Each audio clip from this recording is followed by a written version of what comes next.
எசாயா ஆகமம் அதிகாரம் 28. எப்ராயிமின் குடிவெறியரின் மாண்புமிகு மணிமுடிக்கு ஐயோ கேடு! வாடுகின்ற மலராய் அதன் மேன்மைமிகு எழில் குலைகின்றதே. பள்ளத்தாக்கில் அது அமைந்துள்ளதே. நறுமணம் பூசிய தலைவர்கள் மதுமயக்கத்தால் வீழ்ந்து கிடக்கின்றனரே. இதோ ஆற்றலும் வலிமையும் மிக்கோன் என் தலைவரிடம் உள்ளான். அவன் கல்மழையென அழிக்கும் புயலென கரைபுரண்டோடும் பெருவெள்ளமென வந்து தன் கைவன்மையால் அதை தரையில் வீழ்த்துவான். எப்ராயிம் குடிவெறியரின் மாண்புமிகு மணிமுடி கால்களால் மிதிக்கப்படும். வாடுகின்ற மலராய் அதன் மேன்மைமிகு எழில் குலைகின்றது. நறுமணம் பூசிய தலைவர்கள் வீழ்ந்து கிடக்கின்றனர். இது கோடைக்காலம் வருமுன் பழுத்த அத்திப்பழம் போலாகும். அதை காண்பவன் தன் கைக்கு எட்டியதும் அதை விழுங்கி விடுவான். அந்நாளில் படைகளின் ஆண்டவரே தம் மக்களுள் எஞ்சியோருக்கு எழில்மிகு மணிமுடியாகவும் மாண்புமிகு மகுடமாகவும் இருப்பார். நீதி வழங்க அமர்வோனுக்கு நீதியின் உணர்வாகவும், நகர வாயிலை தாக்குவோர் புறமுதுகிடுமாறு போராடுவோர்க்கு ஆற்றலாகவும் அவர் இருப்பார். குருக்களும் இறைவாக்கினரும் திராட்சரசத்தால் தடுமாறுகின்றனர், மதுவால் தள்ளாடுகின்றனர். அவர்கள் மதுவால் மதிமயங்குகின்றனர், திராட்சை மதுவுக்கு அடிமையாகின்றனர். மதுவால் மயங்குகின்றனர், காட்சி காணுகையில் மருள்கின்றனர், நீதி வழங்குகையில் தடுமாறுகின்றனர். மேசைகள் எல்லாம் வாந்தியால் நிறைந்துள்ளன, அழுக்குப்படியாத இடமே இல்லை. இவன் யாருக்கு அறிவு புகட்டுவான்? யாருக்கு செய்தியை புரியுமாறு எடுத்துரைப்பான்? பால்குடி மறந்தோர்க்கா? தாய்ப்பாலை விட்டு அகன்றோர்க்கா? ஏனெனில் கட்டளை மேல் கட்டளை, கட்டளை மேல் கட்டளை, அளவு நூலுக்கு மேல் அளவு நூல், அளவு நூலுக்கு மேல் அளவு நூல், இங்கே கொஞ்சம் அங்கே கொஞ்சம் என்கின்றனர். ஆனால் குழறிய பேச்சும் புரியாத மொழியும் கொண்டோர் மூலம் ஆண்டவர் இம்மக்களுக்கு பாடம் கற்பிப்பார். இதோ உள்ளது இளைப்பாற்றி, களைத்தவன் இளைப்பாறட்டும், இதோ உள்ளது இளைப்பாற்றி என்று அவர்களுக்கு சொன்னாலும் செவி கொடுக்க மாட்டார்கள். ஆதலால் ஆண்டவரின் வார்த்தை அவர்களுக்கு கட்டளை மேல் கட்டளையாகவும், அளவு நூல் மேல் அளவு நூலாகவும், இங்கே கொஞ்சம் அங்கே கொஞ்சமாகவும் இருக்கும். அவர்கள் புறப்பட்டுச் செல்கையில் நிலை தடுமாறி வீழ்வர், நொறுக்கப்படுவர், கண்ணியில் சிக்குண்டு பிடிபடுவர். ஆதலால் எருசலேமில் உள்ள இம்மக்களை ஆள்வோரே, இகழ்வோரே, ஆண்டவரின் வார்த்தையை கேளுங்கள். நாங்கள் சாவோடு ஓர் உடன்படிக்கை செய்துள்ளோம், பாதாளத்துடன் ஓர் உடன்பாடு ஏற்படுத்தியுள்ளோம். பகைவன் பெருவெள்ளம் என பாய்ந்து வந்தாலும் அவனால் எங்களை அணுக இயலாது. ஏனெனில் பொய்மையை நாங்கள் எங்கள் புகலிடமாய் கொண்டுள்ளோம், வஞ்சகத்தை எங்களுக்கு மறைவிடமாய் ஆக்கியுள்ளோம் என்று சொன்னீர்கள். ஆதலால் ஆண்டவராகிய என் தலைவர் கூறுவது இதுவே: இதோ சீயோனில் நான் ஓர் அடிக்கல் நாட்டுகின்றேன். அவர் பரிசோதிக்கப்பட்ட கல், விலையுயர்ந்த மூலைக்கல், உறுதியான அடித்தளமாய் அமையும் கல். நம்பிக்கை கொண்டோன் பதற்றமடையான்.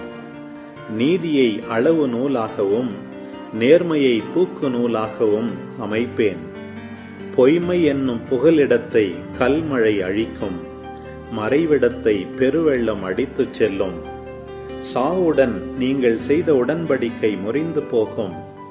பாதாளத்துடன் நீங்கள் செய்த உடன்பாடு நிலைத்து நிற்காது. பகைவன் பெருவெள்ளம் என பாய்ந்து வரும்போது நீங்கள் அவனால் நசுக்கப்படுவீர்கள். பகை உங்களை கடக்கும் பொழுதெல்லாம் உங்களை வாரிக்கொண்டு போகும்.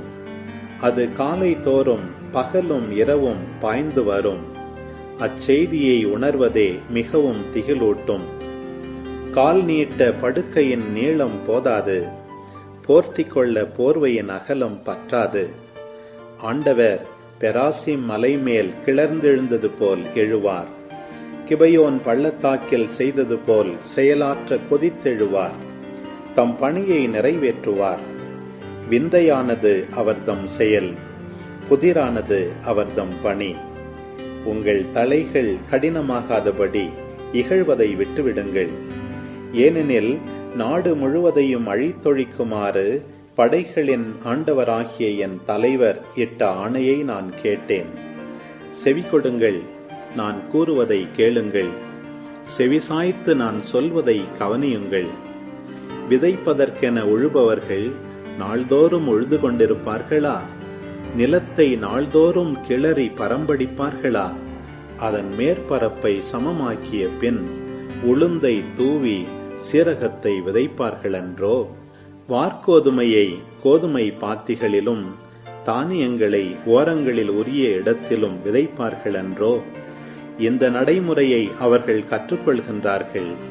அவர்களின் கடவுள் அவர்களுக்கு கற்றுத்தருகின்றார். உளுந்து இருப்பு கோலால் அடிக்கப்படுவதில்லை, சீரகத்தின் மேல் வண்டி உருளை உருட்டப்படுவதில்லை. ஆனால் உளுந்து கோலாலும் சீரகம் தடியாலும் தட்டி அடிக்கப்படும்.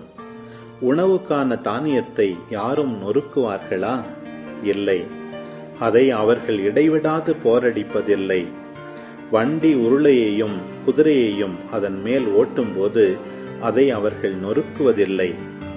படைகளின் ஆண்டவரிடமிருந்து இந்த அறிவு வருகின்றது. அவர் திட்டமிடுவதில் வியப்புக்குரியவர், செயற்படுத்தும் அறிவில் சிறப்புக்குரியவர். எசாயா ஆகமம் அதிகாரம் 29. தாவீது பாசறை அமைத்த நகராகிய அரியேல், அரியேல், உனக்கு ஐயோ கேடு! ஆண்டிற்கு பின் ஆண்டு கடந்து வரட்டும், விழாக்கள் முறைமுறையாய் வந்து போகட்டும். அரியேலுக்கு நான் இடுக்கண் விளைவிப்பேன், அங்கு அழுகையும் புலம்பலும் நிறைந்திருக்கும். அரியேல் போலவே அது எனக்கு இருக்கும். உன்னை சுற்றிலும் பாசறை அமைப்பேன், உன்னை போர் கோபுரங்களால் சூழ்ந்து வளைப்பேன். உனக்கெதிராய் முற்றுகை தளங்களை எழுப்புவேன். தாழ்த்தப்பட்ட நீ தரையிலிருந்து பேசுவாய். நலிந்த உன் குரல் புழுதியிலிருந்து எழும்பும். உன் குரல் இறந்தவன் ஆவியின் ஒலி போல மண்ணிலிருந்து வெளிவரும். உன் பேச்சு புழுதிக்குள்ளிருந்து முணுமுணுக்கும். உன் பகைவனின் திரள் நுண்ணிய தூசி போல் இருக்கும். கொடியவர் கூட்டம் பறக்கும் பதர் போல் இருக்கும். இவை திடீரென்று ஒரு நொடியில் நிகழும். இடிமுழக்கம், நிலநடுக்கம், பேரிரைச்சல், சூறாவளி, புயல் காற்று விழுங்கும் நெருப்பு பிழம்பு ஆகியவற்றால் படைகளின் ஆண்டவர் உன்னை தண்டிப்பார். அரியேலுக்கு எதிராக போர் தொடுக்கும் திரளான வேற்றினத்தார் அனைவரும் அதற்கும் அதன் அரணுக்கும் எதிராக போரிட்டு அதை துன்புறுத்திய அனைவரும் கனவு போலும் கனவில் காணும் காட்சி போலும் மறைவர். பசியாயிருப்பவர் உண்பதாய் கனவு கண்டு விழித்தெழுந்து வெறும் வயிற்றினராய் வாடுவது போலும், தாகமாயிருப்பவர் நீர் அருந்துவதாய் கனா கண்டு விழித்தெழுந்து தீரா தாகத்தால் தவிப்பது போலும், சீயோன் மலைமேல் போர் தொடுக்கும் திரளான வேற்றினத்தார் அனைவரும் ஆவர். திகிலடையுங்கள், திகைத்து நில்லுங்கள், குருடரை போலிருங்கள், பார்வையற்றவராகுங்கள், ஆனால் திராட்சரசத்தால் அல்ல, தடுமாறுங்கள், ஆனால் மதுவால் அல்ல. ஏனெனில் ஆழ்ந்த தூக்கம் தரும் ஆவியை ஆண்டவர் உங்கள் மீது அனுப்பியுள்ளார். இறைவாக்கினராகிய உங்கள் கண்களை மூடியுள்ளார். திருக்காட்சியாளர் ஆகிய உங்கள் பார்வையை மறைத்துள்ளார். ஆதலால் ஒவ்வொரு காட்சியும் உங்களுக்கு மூடி முத்திரையிடப்பட்ட ஏட்டுச் சுருளின் வார்த்தைகள் போல் ஆகும். எழுத்தறிந்த ஒருவரிடம் இதை படியும் என்றால் அவர் என்னால் இயலாது, இது மூடி முத்திரையிடப்பட்டுள்ளதே என்பார். எழுத்தறியா ஒருவரிடம் ஏட்டுச் சுருளை கொடுத்து இதை படியும் என்றால் அவர் எனக்கு படிக்க தெரியாதே என்பார். என் தலைவர் கூறுவது இதுவே: வாய்ச்சொல்லால் இம்மக்கள் என்னை அணுகுகின்றனர், உதட்டினால் என்னை போற்றுகின்றனர். அவர்கள் உள்ளமோ என்னை விட்டு தொலையில் இருக்கிறது. அவர்களது இறை அச்சம் மனனும் செய்த வெறும் மனித கட்டளையை சார்ந்ததே. ஆதலால் இதோ நான் இந்த மக்களுக்காக மீண்டும் வியத்தகு செயல் புரிவேன். அது விந்தைக்கு மேல் விந்தையாக இருக்கும். அவர்களுடைய ஞானிகளின் ஞானம் அழிந்து போம், அவர்களுடைய அறிஞர்களின் அறிவு மறைந்து போம்.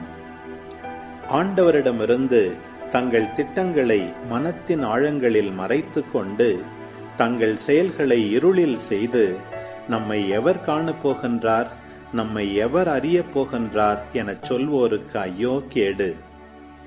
நீங்கள் செய்யும் முறைகேடுதான் என்ன? குயவனுக்கு களிமண் ஈடாகுமோ? கைவேலை தன் கைவினைஞனை நோக்கி நீர் என்னை உருவாக்கவில்லை என்று கூறலாமோ? வனையப்பட்டது தன்னை வனைந்தவனை நோக்கி உமக்கு அறிவில்லை என்று சொல்லலாமோ? இன்னும் சிறிது காலத்தில் லெபனோன் வளம்மிகு தோட்டமாக மாறுமன்றோ?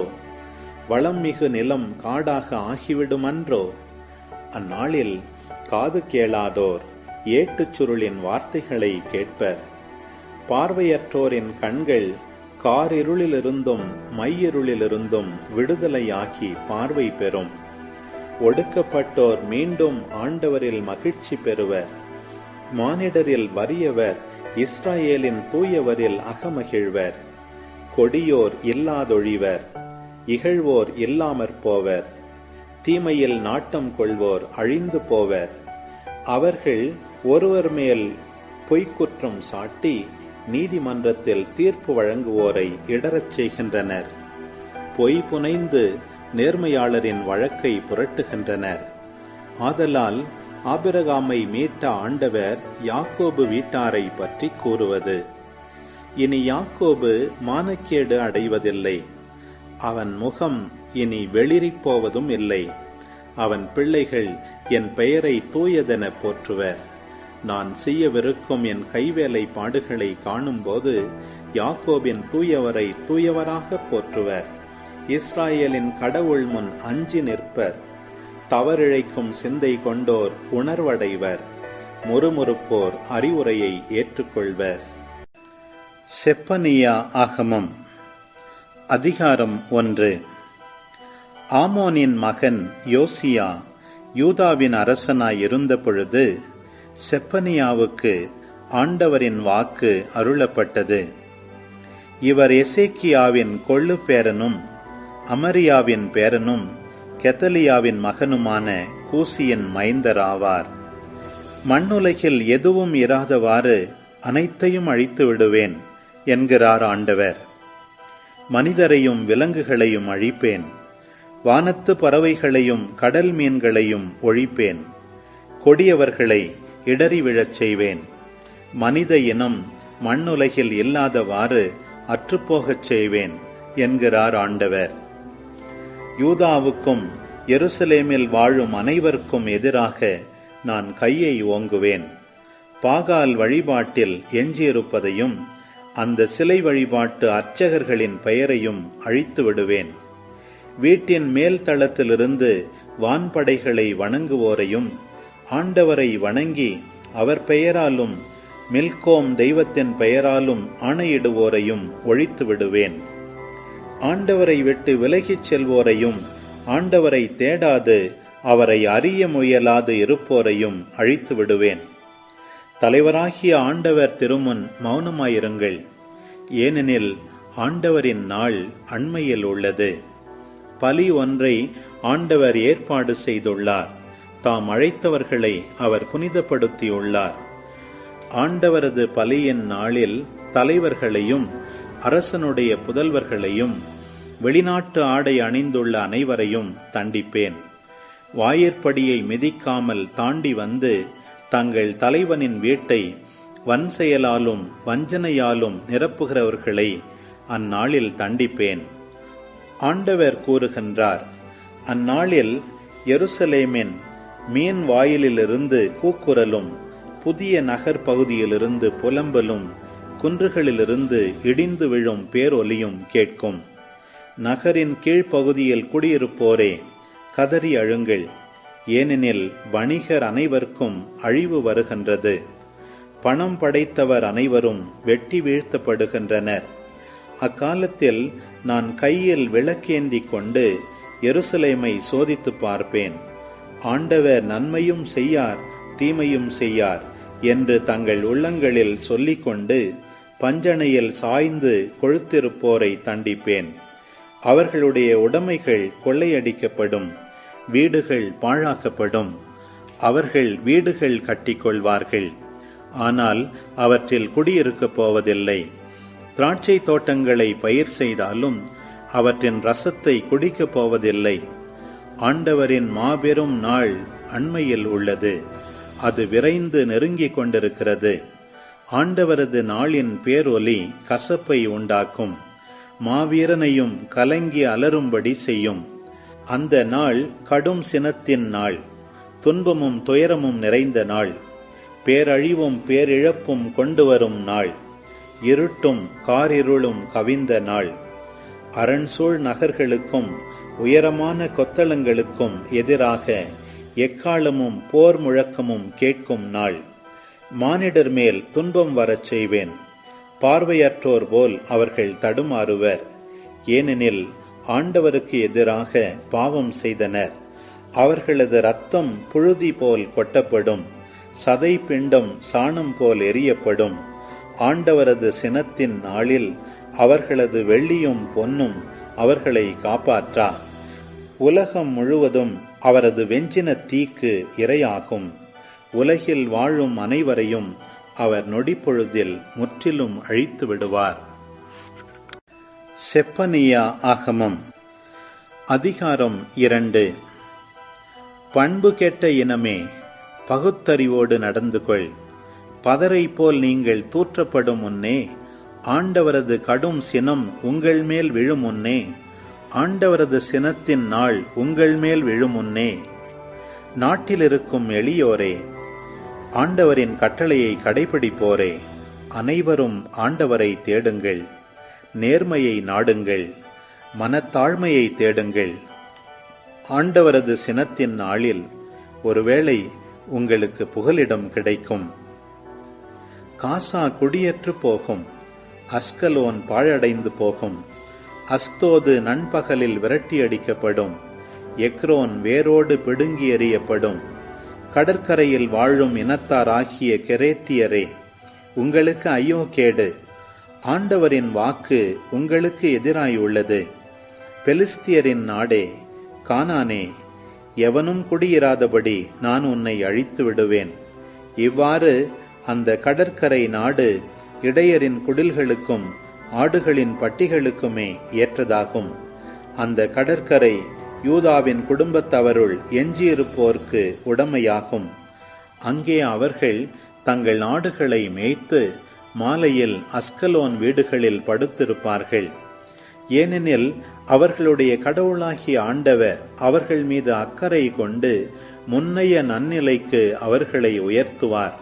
மோவாபின் பழிப்புரைகளையும் அம்மோனியரின் வசைமொழிகளையும் நான் கேட்டேன்.